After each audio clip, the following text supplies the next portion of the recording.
Hello, my name's Daisy, and I spent over $400 prepping a Thanksgiving dinner, only to be told, last minute, to pack it all up and bring it to my parents' house instead. They didn't ask. They informed me. Just like always, I cooked, I decorated, I even made napkins with everyone's name, except they didn't make one for me. They laughed, called me the help. My mother slapped me across the face in front of the entire family, and someone filmed it. But you know what? That wasn't the worst part. The worst part is how long I let them treat me like I didn't exist. So tell me, what do you do when the people who raised you are the ones who erased you? 10 days before Thanksgiving, I sat at my kitchen table in Santa Fe with my laptop open, surrounded by sticky notes, grocery ads, and a cup of cinnamon coffee that had gone cold. My budget spreadsheet blinked up at me, a tight row of numbers in pale green cells. I was carefully weighing whether to spend the extra $3 on heirloom carrots or stick with the standard grocery store ones. I chose the heirlooms. This year had to be different. I needed this to be the Thanksgiving they remembered. Not for drama, not for something Callista did. For once, I wanted them to remember me, Daisy, the youngest, not just the helper, not just the one who brought the rolls or washed dishes. I wanted to host, to shine. Just as I was mentally reviewing my shopping list again, my phone buzzed. It was my mother. "Daisy," she began before I could say hello. "Your apartment's big enough, right?" "For what?" "Well, we thought it might be nice if you hosted Thanksgiving this year. I mean, your sister did it last year and she was exhausted for days. Plus, you're not working full-time right now, are you?" I swallowed the reflexive retort. "No, just freelance baking jobs." "Perfect," she chirped. "It's about time you stepped up anyway." "We'll all pitch in. Callista said she'll bring pies, and Silas is flying in Wednesday." The call ended before I could process what just happened. I looked around my one-bedroom place. It wasn't huge, but I could make it work. The dining table only seated 6, but I had folding chairs and a collapsible table in the closet. I'd figure it out. This was my chance. By that evening, I'd already sketched a floor plan, mapped out oven timing, and started a Pinterest board for rustic chic Thanksgiving decor. I was in it. The next morning, I visited the local co-op first thing. I walked the aisles with my list in hand, placing organic cranberries and fresh rosemary into my cart, adding a few things I hadn't planned. A small honeycomb for the cheese board, pumpkin-shaped butter molds, 2 linen runners with warm orange tones. Everything had to be intentional. Thoughtful. I imagined their faces when they walked into my apartment, warm candles, subtle jazz, the smell of herb-stuffed turkey in the air. When I reached the checkout, the total flashed on the screen, $384.36. My heart stuttered for a second. I tapped my debit card. I dipped into my savings, sure, but this was worth it. Back home, I unpacked everything carefully. My kitchen smelled like cloves and clean countertops. I made a to-do list for each day leading up to the holiday. Bake pies, Tuesday. Brine the turkey Wednesday. Roast vegetables, Thursday morning. I placed sticky notes on the fridge like it was a command center. By Monday night, I was elbow-deep in dough, experimenting with different crust designs for the pumpkin and pecan pies. I took photos of the leaf cutouts I made by hand, texted them to the family group chat. No one responded, but I figured they were busy. Tuesday morning, I drove across town to pick up a special order of monogrammed cloth napkins I'd commissioned from a local seamstress. 12 napkins, each one embroidered with a family member's name in golden thread. Mine said Daisy. I touched the fabric with a weird kind of pride, imagining placing each napkin on the table, showing them they were seen. Callista replied to one of my group texts that afternoon. "Let's hope your mashed potatoes are better than last year's." I stared at her message longer than I should have. Last year, she'd brought store-bought mashed potatoes, forgot to reheat them, and blamed me for not reminding her. I hadn't said a word. This year, I typed, "They'll be perfect." Then deleted it. Then typed, "I'm making them with browned butter and garlic confit." Then deleted that too. Instead, I sent a thumbs-up emoji. By Wednesday, my refrigerator was packed. A 22-pound turkey was resting in a dry brine in the bottom drawer. 3 kinds of pie lined the middle shelf. Everything else, prepared casseroles, marinated veggies, compound butter, was neatly stacked and labeled. That night, I turned on the twinkle lights strung across my windows, dimmed the lamps, and set the dining table for a practice run. I ironed the napkins, folded them perfectly, and arranged them on the plates with printed menus I'd made on Canva. My heart actually fluttered. It felt good to pour myself into something. Then, while frosting the pumpkin pie with a dollop of cinnamon cream, my phone buzzed.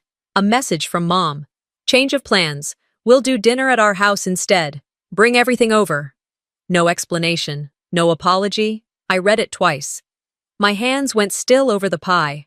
I stood there, spatula in midair, as the realization crawled through me. I wasn't hosting. I was delivering. No one had asked if that was okay. No one cared that I'd spent 4 days prepping, spent nearly $400, or that I'd rearranged furniture and bought folding chairs to accommodate everyone. None of it mattered. I dropped the spatula into the sink and wiped my hands on my apron, so that was that. The message was short, blunt, and emotionless. Change of plans. We'll do dinner at our house instead. Bring everything over. I stared at my phone, waiting for a follow-up that never came. I scrolled back up in the group thread, hoping I'd missed something. My name wasn't even mentioned. It was like they were talking around me, as if I were some catering service on standby. 10 minutes later, a private message from Callista popped up. You weren't tagged. Oh, guess it's not that deep. Just follow the plan. Just follow the plan. My jaw clenched. The pie I'd been frosting still sat on the counter, only half finished. My hands hovered above it, motionless. I could hear the refrigerator humming behind me, the timer on the oven ticking softly. Everything else? Dead quiet. Not the kind of silence that feels peaceful. This one felt like a verdict. I pulled off my apron, folded it slowly, and sat down at the kitchen table. My eyes landed on the printed menus I'd made. They had everyone's names neatly typed, the same golden font I'd used on the napkin tags. There was no plan, not anymore, not for me. Still, I told myself, it's still your food, your effort, it'll show. Maybe when they taste it, maybe that's when they'll get it. Maybe they'd finally look me in the eye and say, thank you. Maybe. I spent the rest of the night packing everything into insulated bags and storage containers. The turkey went into a cooler with ice packs. I wrapped the pies in parchment, then foil, then towels.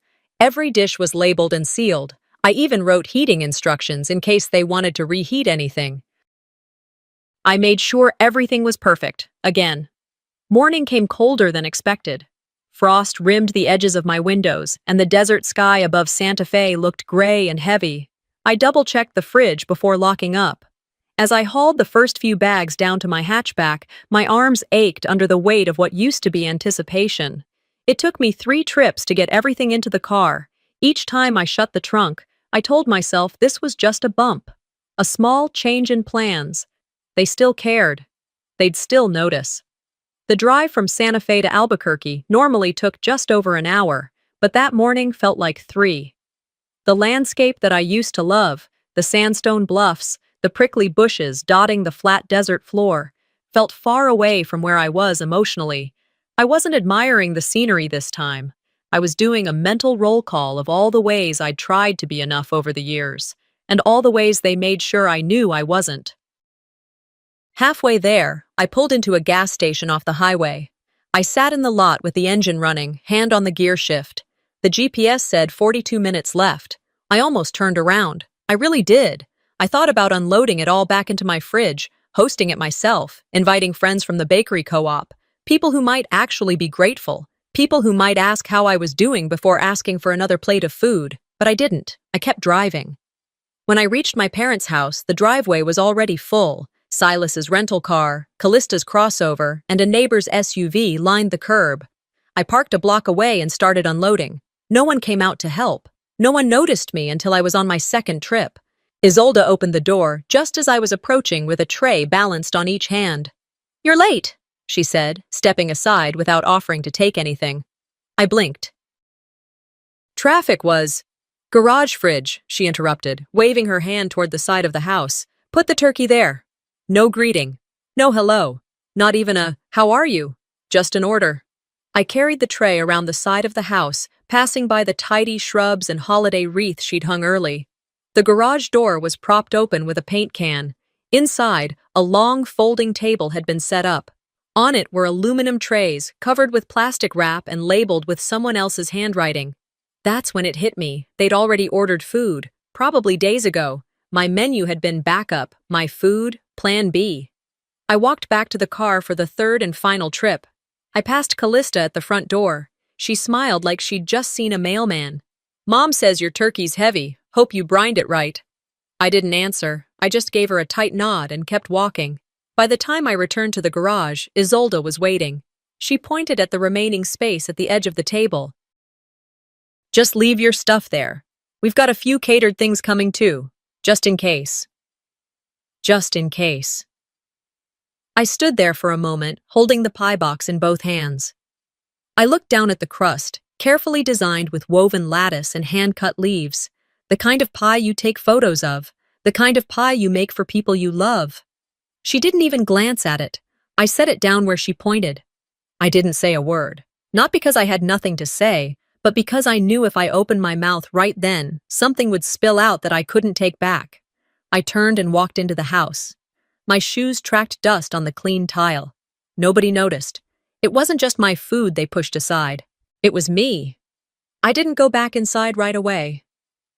After placing the final tray on that rickety folding table in the garage, I stood there, arms folded, staring at the stack of foil-covered dishes like I didn't recognize them. The faint chemical smell of bleach hung in the air, probably from the mop bucket leaning against the dryer. Somewhere behind me, a dog barked in the distance, and the muffled sound of laughter seeped in through the garage door, which someone had lazily left ajar. I looked down and saw my name scrawled in Sharpie on the masking tape I'd stuck onto each dish. Neat handwriting, small letters. Daisy's green beans. Daisy's pecan pie. It looked like I was catering a stranger's party. I might as well have attached a business card. A large recycling bin sat next to the table, overflowing. Right beside it, my grandmother's cranberry chutney recipe, something I'd resurrected and perfected, perched on the edge like it was waiting to be knocked into the trash. I exhaled slowly and reached down to reposition it further onto the table, making sure the lid was sealed. It didn't matter. I already knew nobody would touch it. My hands moved automatically as I made space for the pies. I wasn't thinking anymore, just processing. Then I heard footsteps. Click-clack. The deliberate kind, high heels on concrete. "Whoa, you brought dessert too?" Callista's voice sliced through the quiet like the crack of a snapped wishbone. She stepped into the garage wearing a cream turtleneck and jeans that looked like they'd never been sat in. Perfect hair, perfect smirk. I didn't respond. She breezed past me, glanced at the labels. "Mom already got pies from Sweet Crumb, pecan and pumpkin. Yours look rustic." Her tone carried that fake sweetness, honey with vinegar. I kept my eyes on the food. "They're fresh." "Oh, sure," she said, stepping back toward the door. "Just didn't want anyone doubling up." You know how Dad gets when he thinks we're wasting money. Wasting. Right. As if my hours of work, the ingredients I'd carefully sourced, the crusts I'd chilled and braided and brushed with egg wash, that was all. Excess. She left without waiting for an answer, and the moment she disappeared through the door, I clenched my jaw so tight I felt something shift in my neck. I took a slow breath, then another. I adjusted a foil corner on the stuffing dish that didn't need adjusting. It gave my hands something to do. Inside, I could hear the clatter of plates and the squeak of chairs being moved. The house sounded full, lively, like a family preparing to celebrate. But in the garage, it was cold, dim, forgotten. My fingers started to feel numb. I rubbed them together. But the numbness wasn't just physical. It was something else. A kind of detachment. Like I was watching myself from across the room. Like my arms and legs belonged to someone else.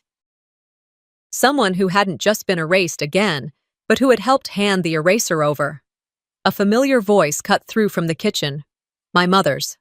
"Make sure you don't mix your stuffing with mine. Your dad hates sage." She wasn't even talking to me directly, just yelling it into the void, assuming I'd hear, assuming I'd comply. I didn't answer. Not because I didn't hear her, but because I didn't want to give her the satisfaction of thinking she could still order me around like I was 12. My silence wasn't passive anymore. It had weight. After a few more minutes, I forced myself to move.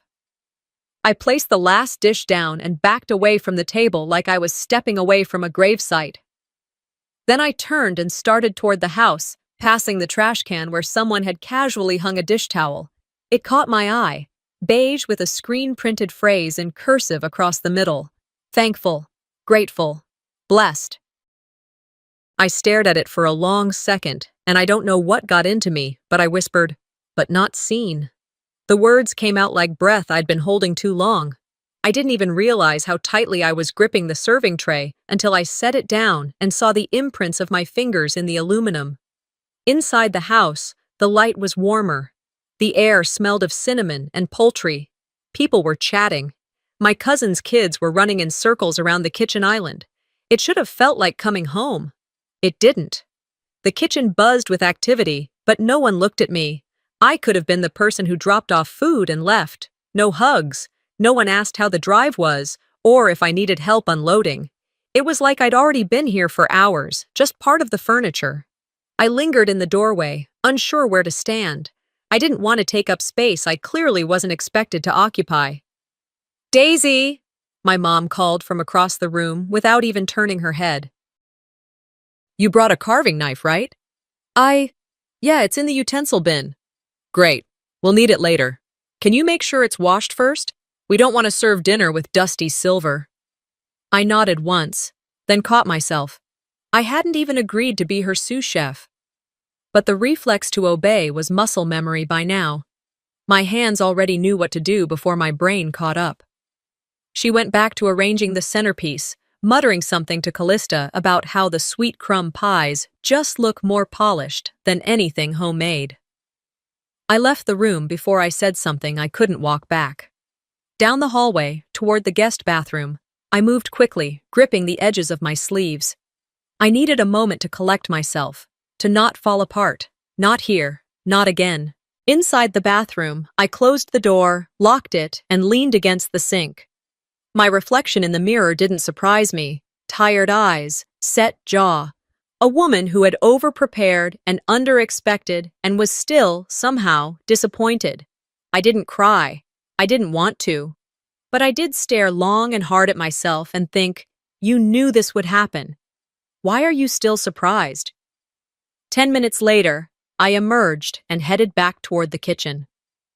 The voices had grown louder. Someone had opened wine. Laughter rang out like nothing had ever been wrong. I walked back into that warm, noisy room and stood there with my hands empty, waiting for someone to notice I was still here. No one did. My grandmother didn't say anything at first. She just reached for her water glass and gave my hand the gentlest squeeze. I knew she heard me. I also knew she wouldn't try to fix it. That was never her style. She was more of a quiet witness than a rescuer. I'd learned over the years that sometimes silence from the right person could speak louder than all the fake cheer in the world. Dinner was minutes away, and the dining room was a flurry of clinking silverware and rearranged chairs. Callista floated around like she was hosting a gala, adjusting place cards and blowing air kisses to cousins she barely spoke to the rest of the year. My mom moved between the kitchen and dining area, giving orders in a tone that sounded more like she was directing a film than preparing a meal with her family.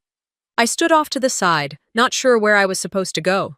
I'd already plated the appetizers and reheated the stuffing I made. Nobody had said anything about it, not good or bad. It was like it just appeared out of thin air. No acknowledgement, no thanks. Then Silas showed up behind me. "Hey, Deus," he said, way too cheerful for a guy who hadn't helped carry in a single dish. "Turn around." I hesitated, but he gave me a playful nudge, so I did. People laughed. At first, I thought maybe someone was making a joke unrelated to me, some inside joke or something about the turkey being dry. But then I saw Callista covering her mouth, and even Aunt Teresa let out a loud chuckle.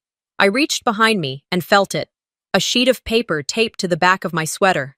I pulled it off slowly, bold black letters in Sharpie. Catering staff. I stared at it for a second longer than I probably should have.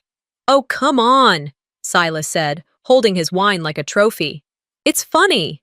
I didn't answer. My mom looked over from the other side of the room. Well, she did bring all the food, she said with a smirk. You practically catered the whole thing. More laughter. I walked away before I could let them see my face. In the hallway bathroom, I sat on the closed toilet lid with the door locked and the fan humming above me. I didn't cry. Not because I wasn't hurt, but because crying would have felt too expected. I stared at my reflection in the mirror above the sink and tried to remember why I came today, why I hadn't just canceled after they changed the plans, why I'd kept baking even when it was clear I wasn't really invited, just expected. This is your fault, I whispered, leaning in close to the mirror. You thought they'd see you, that this time would be different. My lipstick was fading. I hadn't even noticed until then. I wiped it off entirely and smoothed my hair. If I couldn't be celebrated, I could at least be composed. When I returned, most of the family had taken their seats. I slid into the farthest chair on the long side of the table, the one next to the kids' table, but not quite part of it. My napkin had no name stitched into it. It was just plain white. Everyone else had their gold-lettered initials neatly placed on their plates. Daisy, Callista said as she poured herself a glass of wine. You don't mind sitting over there, do you? We just figured you'd want a little space. I nodded, even though I didn't. Dinner was served buffet style. I waited until everyone had gone through the line before I stood. When I got to the dishes I'd brought, the ones I had cooked for days, the lids were barely lifted. The cranberry chutney was untouched. The stuffing was still full. Meanwhile, the sweet crumb pies were already half gone. I took a spoonful of each thing I made and filled my plate quietly. Then I returned to my seat and ate in silence. Midway through the meal, Mom tapped her spoon against her wine glass. I just want to say a few words before we dig into dessert, she said, standing. The room quieted. I'm so grateful to have my family here. It's rare we all get to be in one place these days. I want to thank Callista for picking up those gorgeous pies and for helping with the table settings. And Silas, we're so glad you flew home. The kids were so excited to see you. There was a pause. My plate felt heavier somehow. Mom smiled and looked around the table, her gaze gliding past me like I wasn't there. Family means everything, she said. And we all play our part. That was it.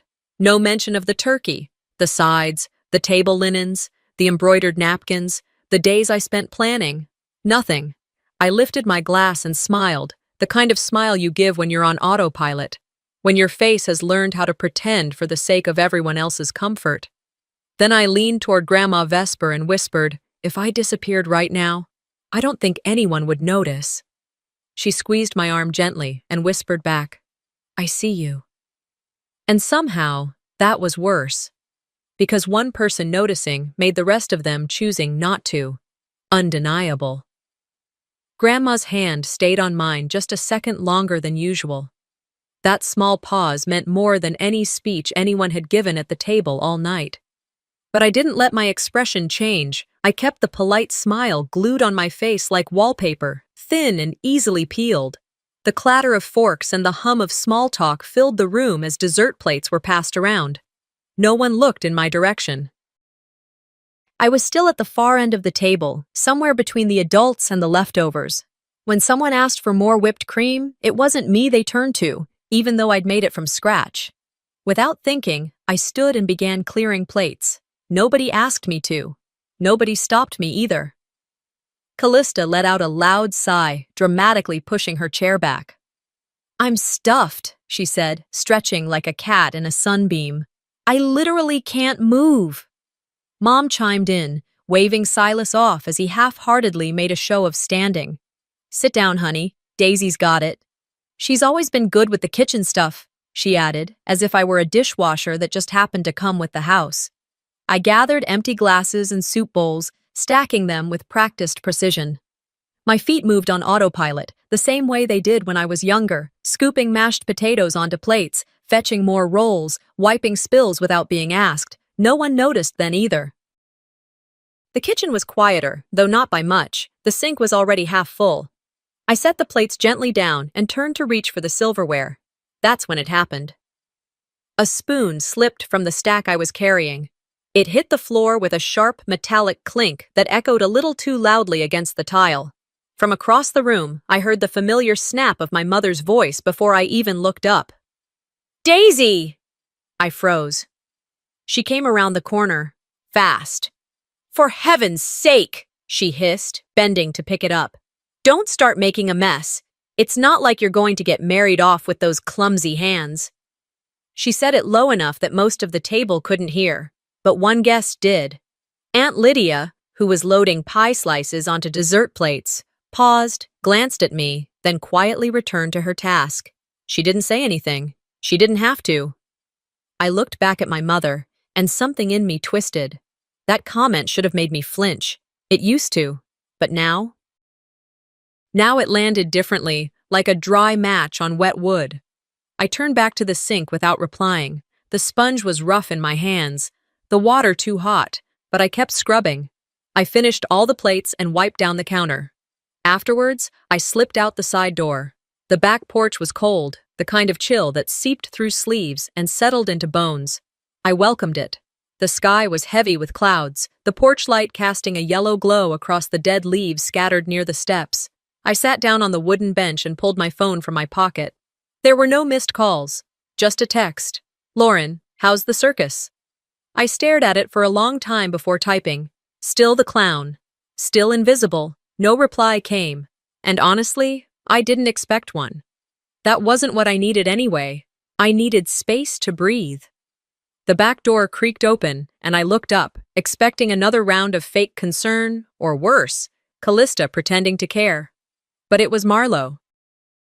She was my mom's cousin, technically an aunt, though we never used that word for her. She lived alone, worked at a library, and never married. She didn't talk much, but when she did, people usually listened. Marlo didn't say anything at first. She sat beside me, pulled her cardigan tighter, and looked out into the yard like we were watching something worth seeing.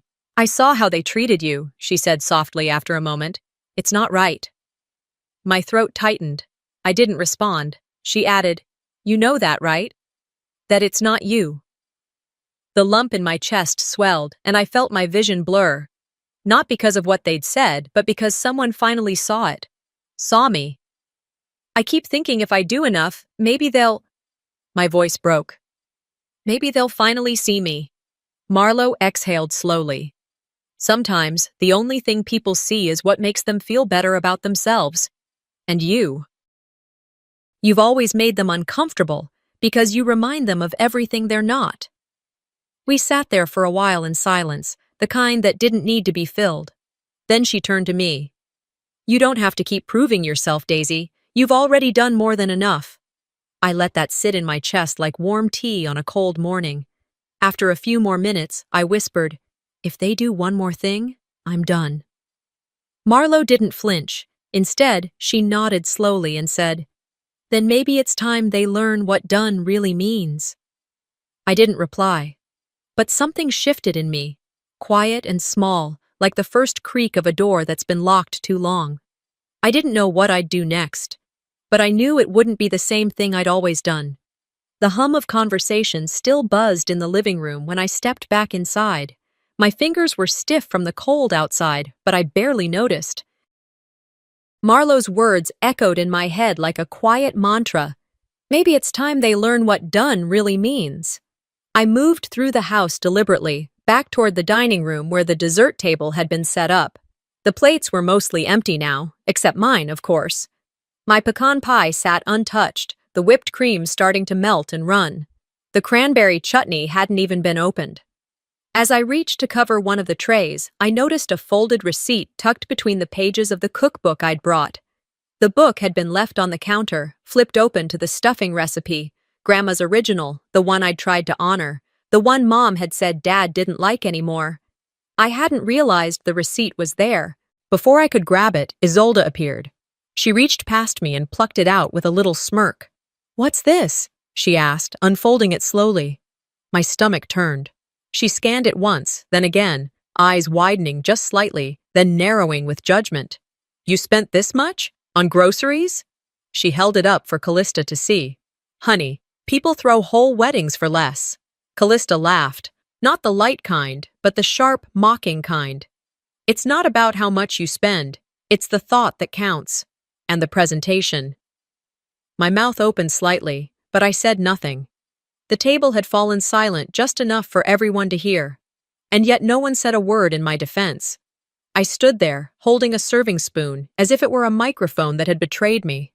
I turned away from them, walking slowly toward the hallway to set the spoon in the sink. Then I heard someone call out, "Let's get the family photo before everyone disappears."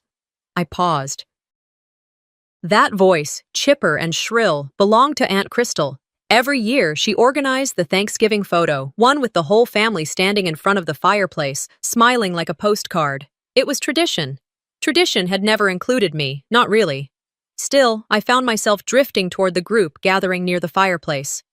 Callista stood front and center, adjusting her hair, pulling Silas into the middle. Isolde took a spot on the left side of the couch, holding a glass of wine like a prop. Everyone else shuffled into place as names were called.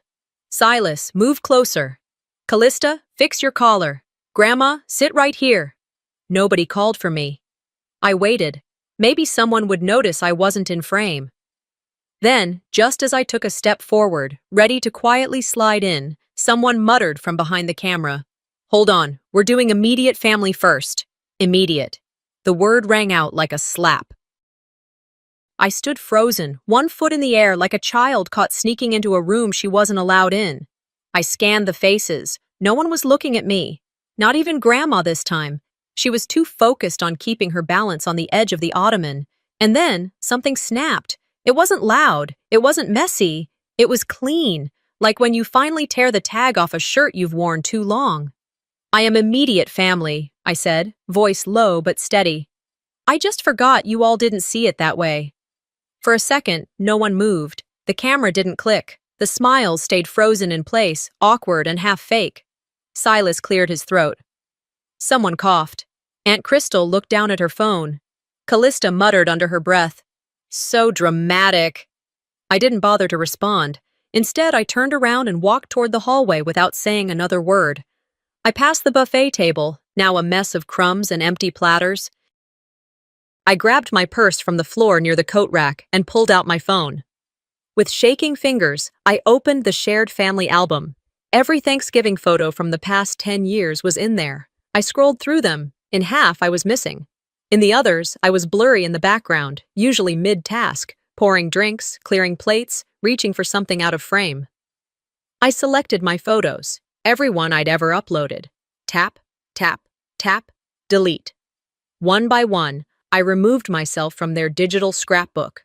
No one came after me. No one asked where I was going. The photo eventually got taken.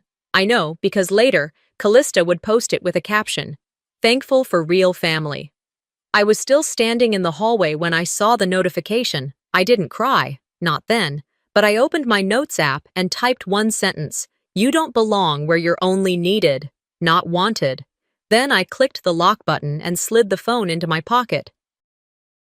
I stood there for a moment longer, hand resting against the doorframe. This time, I didn't ask myself if I was being too sensitive. I didn't wonder if maybe I'd misunderstood. Because I hadn't. I hadn't made it 3 full steps toward the front door when I heard him. "Whoa!" Silas called out from the kitchen. "Catering's closing early?" The laugh that followed wasn't cruel exactly, but it wasn't harmless either. That tone he used, the kind that only the oldest sibling gets away with. I knew it too well. I didn't stop walking, but I did glance over my shoulder. He had a red Solo cup in one hand and a half-eaten slice of pumpkin pie in the other.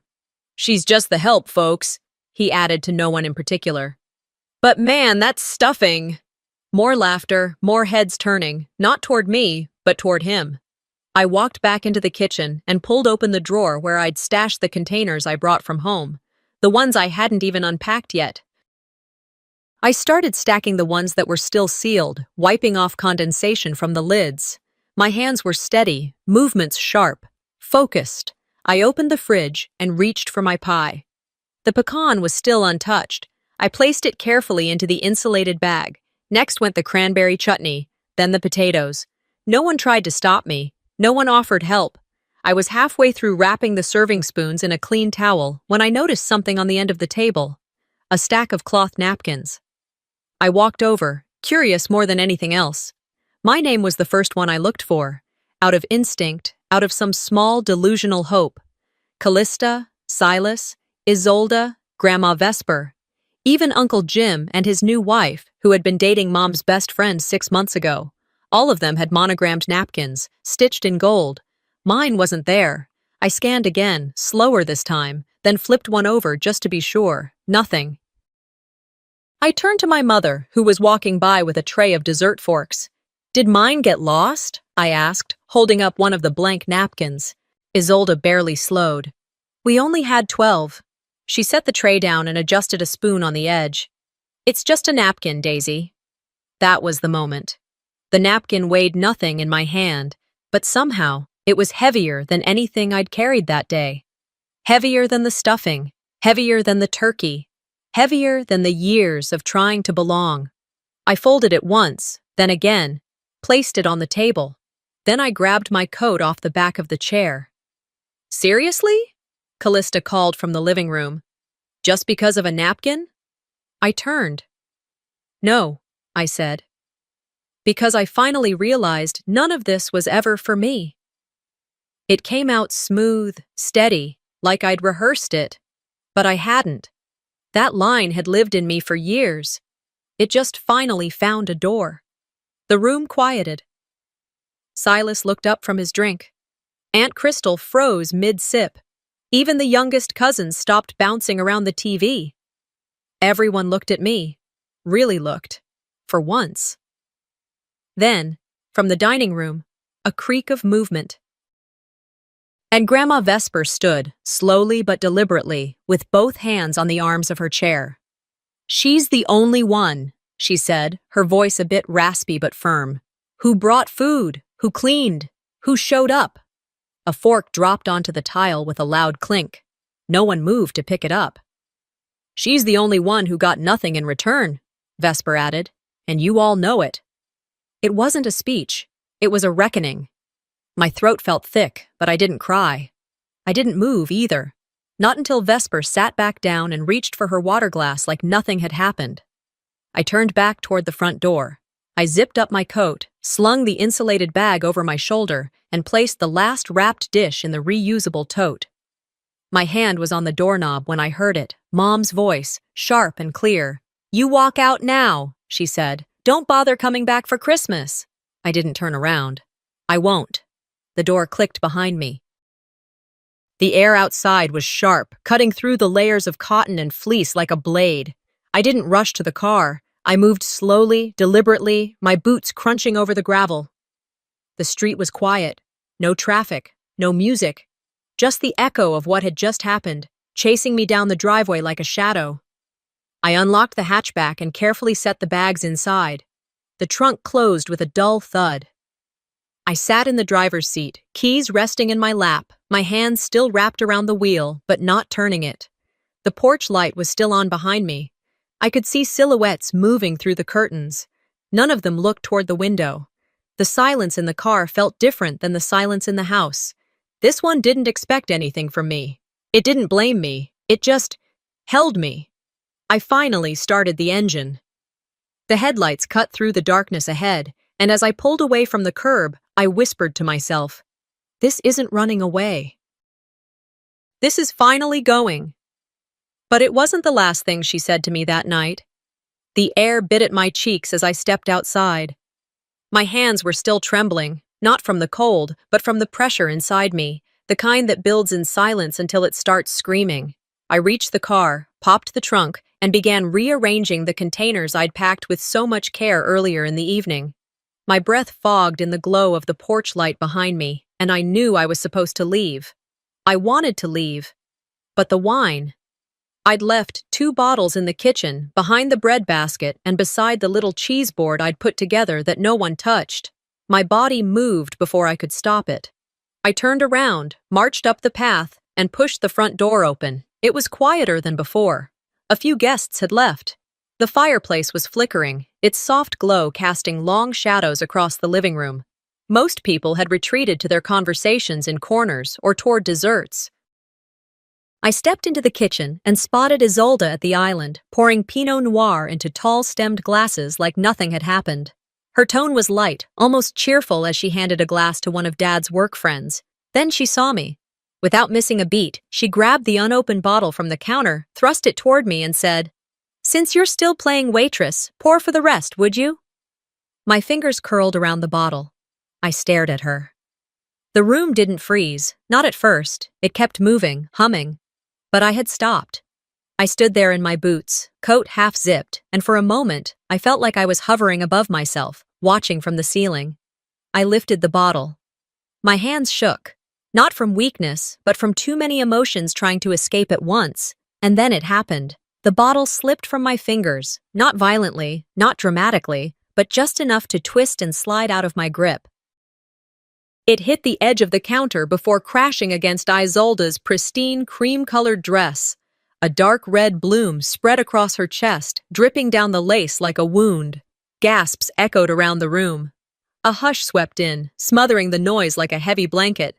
For a second, we just stood there, me staring at her wine-stained blouse, and her looking down at it like she couldn't quite believe it was real. And then her hand flew. It cracked across my cheek with such force that my teeth clicked together. The sound was unmistakable, sharp, clean, cutting through the tension like a whip. Time slowed. I didn't fall. I didn't even flinch. I just stood there, cheek burning, eyes locked on hers. "What is wrong with you?" she hissed, her voice full of venom, loud enough for everyone to hear. "You've embarrassed this family enough." That's when I noticed Aubrey, standing by the doorway with her phone still up, still recording. She didn't lower it. She didn't say anything. But her eyes met mine, wide, stunned. I took one step back, then another. I turned to leave. No one moved to stop me, not even Vesper. But as I passed the edge of the dining table, I heard a chair scrape back, and then, slowly, the sound of another. Vesper stood up, leaned against her cane, and for the second time that night said something I would never forget. "Now everyone sees what she's lived with." She didn't raise her voice. She didn't need to.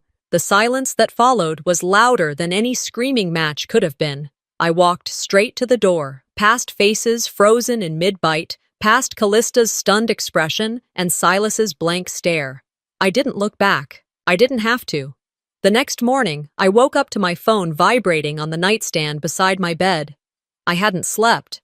I'd just laid there, fully clothed, eyes open in the dark, the echo of that slap still fresh in my bones.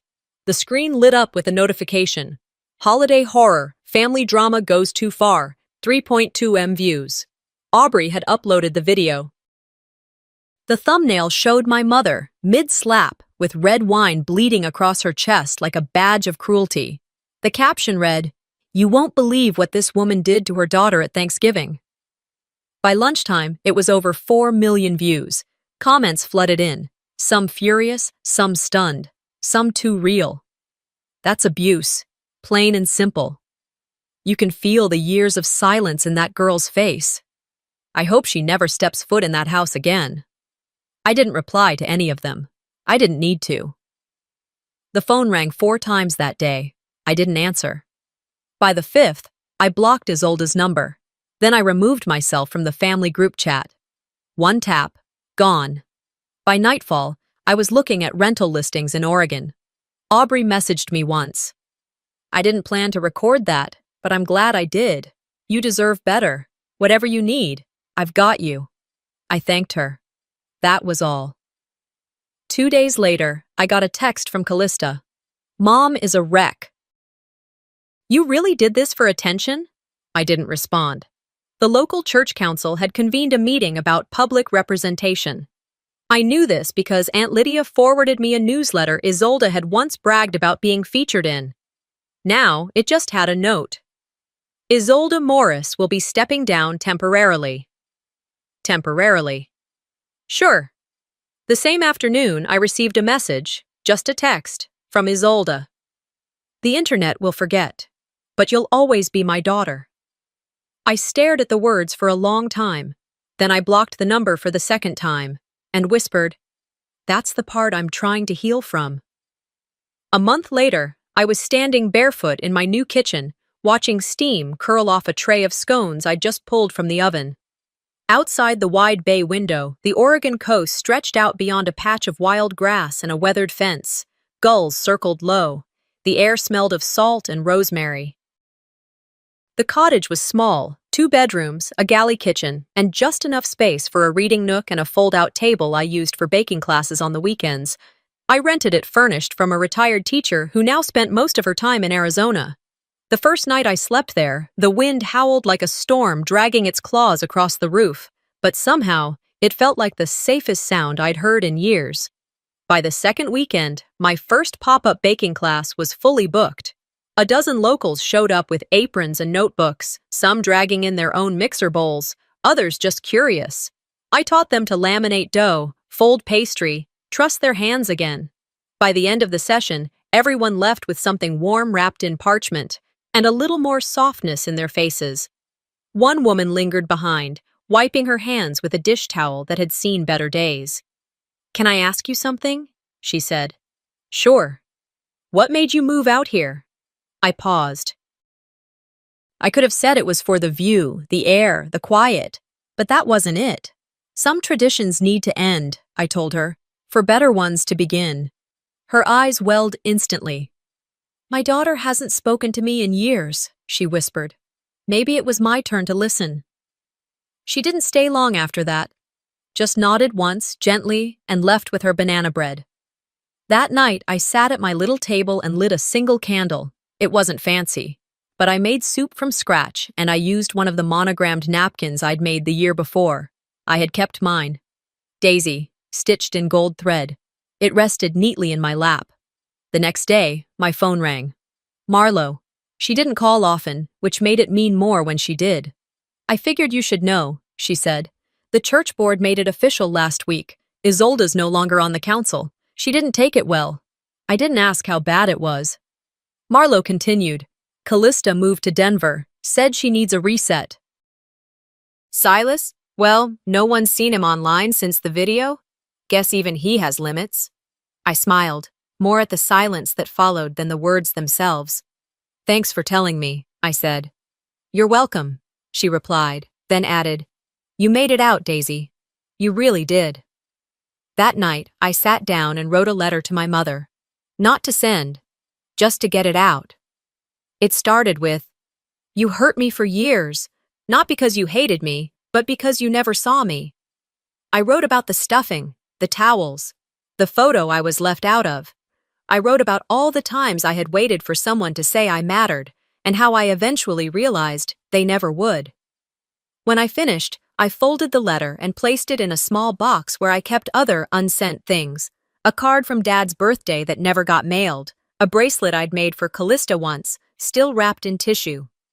On the last Saturday of November, I hosted something I called the Gratitude Gathering.